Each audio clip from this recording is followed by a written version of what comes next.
Praise the Lord. കർത്താവിൻ്റെ ധന്യ തിരുനാമം വാഴ്ത്തപ്പെടുമാറാകട്ടെ. ഞാൻ ക്രിസ്തുവിൽ സ്നേഹിക്കുന്ന എല്ലാ ദൈവമക്കൾക്കും 12-ാം മാസത്തിൻ്റെ 20-ാമത്തെ പ്രഭാത വന്ദനം കൂടെ അറിയിക്കുന്നു. ലോകമെമ്പാടുമായിരുന്നു കൊണ്ട് ഈ വചന സന്ദേശം ഈ പ്രഭാതം ശ്രവിക്കുന്ന എല്ലാ ദൈവകുഞ്ഞുങ്ങൾക്കും, ദൈവദാസന്മാർക്കും ദൈവദാസിമാർക്കും എൻ്റെ ഹൃദയത്തിൻ്റെ ആഴമേറിയ സ്നേഹത്തെയും വന്ദനത്തെയും നന്ദിയും ഒപ്പം പ്രാർത്ഥനയും അറിയിക്കുന്നു. പ്രാർത്ഥനയോടുകൂടെ ഈ പ്രഭാതവും വചന സന്ദേശത്തിലേക്ക് നമുക്ക് പ്രവേശിക്കാം. 73-ാം സങ്കീർത്തനത്തിൽ സങ്കീർത്തനക്കാരൻ പാടുന്നു, സ്വർഗത്തിൽ എനിക്ക് ആരുള്ളൂ, ഭൂമിയിലും നിന്നെയല്ലാതെ ഞാനൊന്നും ആഗ്രഹിക്കുന്നില്ല. നമുക്ക് പലരും ഉണ്ടെന്ന് അഭിമാനിക്കുന്നവരാണ് നാം. മക്കൾക്ക് ആശ്രയിപ്പാൻ മാതാപിതാക്കളും സഹോദരങ്ങളും, പ്രായമായ മാതാപിതാക്കൾക്ക് അവരുടെ വാത്സല്യ സന്താനങ്ങളും ഉണ്ടെന്ന് അറിയുന്നത് തന്നെ ഒരു ആശ്വാസമാണ്. സമ്പത്തും മനസാക്ഷിയുമുള്ള സഹോദരങ്ങളും ബന്ധുജനങ്ങളും സ്നേഹിതരും ഉള്ളവർക്ക് ഭയപ്പെടുവാൻ ഒന്നുമില്ല എന്നുള്ള ചിന്തയുമുണ്ട്.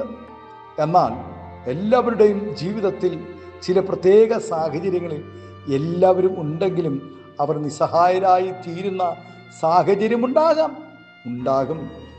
അല്ലെങ്കിൽ ആരുടെയും സഹായം പ്രയോജനം ആകാതെ നേരിടുന്ന പ്രതിസന്ധികളെ തനിയെ അഭിമുഖീകരിക്കേണ്ട സാഹചര്യങ്ങളും വന്നു ചേരാം. ഇങ്ങനെയുള്ള സാഹചര്യങ്ങളിൽ മറ്റാരും നമ്മുടെ കൂടെ ഇല്ല എങ്കിലും, അഥവാ അവർ നിസ്സഹായരായി സഹായിക്കുവാൻ കഴിയാതെ നോക്കി നിൽക്കുമ്പോൾ നമ്മെ സഹായിപ്പാനും ആശ്വസിപ്പാനും നമ്മുടെ ദൈവം മാത്രമേ നമ്മോട് കൂടെ ഉണ്ടാവുകയുള്ളൂ. 61-ാം സങ്കീർത്തനത്തിൽ സങ്കീർത്തനക്കാരൻ പാടുന്നു, ദൈവം നമ്മുടെ സങ്കേതവും ബലവുമാകുന്നു, ഘട്ടങ്ങളിൽ അവൻ ഏറ്റവും അടുത്ത തുണയായിരിക്കുന്നു. ആമേൻ. ഈ കാലഘട്ടങ്ങളിൽ അവൻ തുണയെന്ന് പറയുന്നവർ പോലും സ്തോത്രം മറന്നു പോകുമ്പോൾ, കൈവിട്ടു പോകുമ്പോൾ, മാറിപ്പോകുമ്പോൾ, ആമേൻ ഹല്ലേലൂയ, അനവധി ഭക്തന്മാർക്ക് ഇങ്ങനെയുള്ള അനുഭവം പങ്കുവെക്കാൻ ഒത്തിരി ഉണ്ടാകും. എല്ലാം ഉള്ളവരായിരുന്നിട്ടും തങ്ങളുടെ വിഷമഘട്ടങ്ങളിൽ ദൈവം മാത്രമേ കൂടെ ഉണ്ടായിരുന്നുള്ളൂ എന്ന് അനുഭവിച്ചറിഞ്ഞ ഭക്തന്മാരെ കുറിച്ച് വേദപുസ്തകം നമ്മെ പഠിപ്പിക്കുന്നുണ്ട്. ഞങ്ങൾക്ക് ആരുടെയും സഹായം ആവശ്യമില്ല, ദൈവം പോലും ഞങ്ങളെ സഹായിച്ചില്ലെങ്കിലും കുഴപ്പമില്ല എന്ന് പറഞ്ഞ് അഹങ്കരിക്കുന്നവരും ലോകത്തിൽ ഒത്തിരി ഉണ്ട്. എന്നാൽ ദൈവമക്കൾക്ക് അറിയാം, ദൈവത്താൽ അല്ലാതെ മനുഷ്യൻ്റെ ശക്തിയാൽ ഒന്നും നേടുവാൻ കഴിയുകയില്ല എന്ന്. ദൈവമക്കളുടെ ജീവിതത്തിൽ എന്തെങ്കിലും നടക്കണമെങ്കിൽ ദൈവത്തിൻ്റെ സഹായം ഉണ്ടായേ തീരും. അങ്ങനെ ദൈവമക്കളായിരുന്നവർ ദൈവത്തെ ഒഴിച്ചു നിർത്തി പ്രവർത്തിച്ച കാര്യങ്ങളിൽ പരാജയം സംഭവിച്ച വിഷയങ്ങളും തിരുവചനത്തിൽ വെളിപ്പെടുത്തിയിട്ടുണ്ട്. അവൻ കർത്താവിനെ വിട്ട് മത്സ്യബന്ധനത്തിന് പോയ മനുഷ്യരുടെ അനുഭവം അവൻ നിരാശജനകമായിരുന്നു. ഒരിക്കൽ പത്രോസ് ഇതേ അനുഭവങ്ങളിൽ കൂടെ പോയിരുന്നതാണ്. ഇവിടെയാണ് നാം കർത്താവിൻ്റെ വാക്കുകളുടെ പ്രശസ്തി മനസ്സിലാക്കേണ്ടത്. എന്നിൽ വസിപ്പിൻ, ഞാൻ നിങ്ങളിലും വസിക്കും. കൊമ്പ് മുന്തിരിവള്ളിയിൽ വസിച്ചിട്ടല്ലാതെ സ്വന്തമായി കായ്പാൻ കഴിയാത്തതുപോലെ എന്നിൽ വസിച്ചിട്ടല്ലാതെ നിങ്ങൾക്ക് അവനൊന്നും കഴിയുകയില്ല. കർത്താവ് വ്യക്തമായി പറയുന്നുണ്ട്, ഞാൻ മുന്തിരിവള്ളിയും നിങ്ങൾ കൊമ്പുകളും ആകുന്നു. ഒരുത്തൻ എന്നിലും ഞാൻ അവനിലും വസിക്കുന്നു എങ്കിൽ അവൻ വളരെ ഫലം കായ്ക്കും. എന്നെ പിരിഞ്ഞ് നിങ്ങൾക്കൊന്നും ചെയ്യുവാൻ കഴിയുകയില്ല. അതെ പ്രിയ ദൈവവേദിലെ, പ്രാർത്ഥനയും ആരാധനയും ഉപവാസവും ഇല്ലാതെ നമ്മുടെ ജീവിതത്തിൽ നമുക്കൊന്നും പ്രവർത്തിപ്പാൻ കഴിയുകയില്ല. പ്രാർത്ഥിക്കുന്നവരോടുകൂടെ യേശു ഉണ്ടാകും. ആരാധനയും പ്രാർത്ഥനയും മുടക്കുന്നവരോടുകൂടെ ഒരിക്കലും ദൈവം വസിക്കുകയില്ല. ആ വ്യക്തിയെ സാത്താൻ തൻ്റെ ഇഷ്ടത്തിനൊത്തവണ്ണം ഈ ലോകമോഹങ്ങളിലും പാപജീവിതങ്ങളിലും ശത്രു കൊണ്ട് തകർക്കുവാനിടയാകും. മുമ്പേ അവൻ്റെ രാജ്യവും നീതിയും അന്വേഷിപ്പിൻ, അതോടുകൂടി ഇതൊക്കെയും ലഭിക്കും. ആകയാൽ പ്രിയ ദൈവവേദിലെ, ഭൗതികം മാത്രമല്ല ഒരു ജീവിതത്തിൽ നമുക്ക് വേണ്ടത്, ആമേൻ ഹാലേലൂയ, ധാന്യത്തെക്കാൾ ഉപരിയായി ദാതാവിനെ തന്നെയാണ് നമുക്ക് ആവശ്യം. കർത്താവില്ലാത്തവന് എന്തെല്ലാം ഉണ്ടെങ്കിലും അവൻ വഴുവഴുപ്പിൽ തന്നെയാണ് നിൽക്കുന്നത്.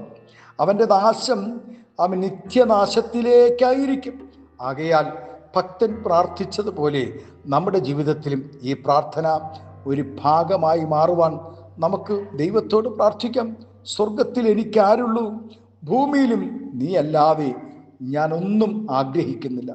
നമ്മുടെ കണ്ണുകളെ അവൻ ഈ പ്രഭാതം ദൈവസന്നിധിയിൽ ഉയർത്തി നമുക്കും ഒരുമിച്ച് പറയുവാൻ ഇടയാകണം.